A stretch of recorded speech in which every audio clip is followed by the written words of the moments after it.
Welcome back. Now, over the Western Caribbean, we are continuing to monitor a frontal system, a frontal boundary that is in the west. There are showers and there are also isolated thunderstorms that we have been watching associated with this system currently in the western portion of the area, affecting the Yucatan. We're also seeing some activity across Cuba.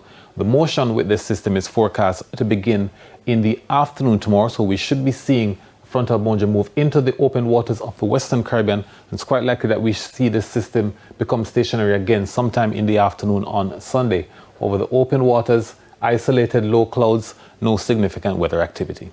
The forecast for tonight is for partly cloudy skies across sections of the west, but we do have generally fair conditions expected across central and eastern parishes, with temperatures dropping to 23 degrees Celsius in Kingston and Montego Bay and 5-knot winds on both coasts. Now in the morning tomorrow, expect generally sunny skies across the area. For the afternoon, we're expecting partly cloudy conditions with isolated showers mainly across sections of central and western parishes. Temperatures are expected to reach 32 degrees Celsius for both Kingston and for Montego Bay. Now our breakdown has partly cloudy conditions with isolated showers likely in the afternoon for Spanish Town, Maypen, Mandeville, Santa Cruz, as well as for Black River. We're expecting cloudy conditions for Savannah, Lamar, and Negril. Isolated showers are expected across the inland areas. In the east, that's in Golden Spring, and also in Bog Walk. We're expecting isolated showers also across central areas of Duncan's Trelawney, as well as Cay Valley.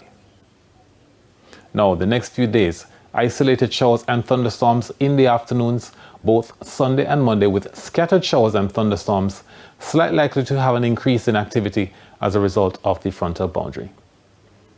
Now the winds. On the north coast tomorrow, winds are northeasterly at 10 to 15 knots, wave heights between 1 and 1.5 meters. On the south coast tomorrow, winds are east-northeasterly at 10 to 15 knots with wave heights between 1 and 1.5 meters. And then for offshore areas, the winds are anywhere between 10 and 20 knots from the east, wave heights from 1 to 2 meters. Our outlook has winds picking up again to 20 knots, anywhere between 15 and 20 knots on Sunday, Monday, and also on Tuesday. The sunset in Kingston tomorrow is at 16 minutes after 6 and at 22 past 6 in Negril. That's it for the weather report and forecast for this evening. We thank you so much for watching.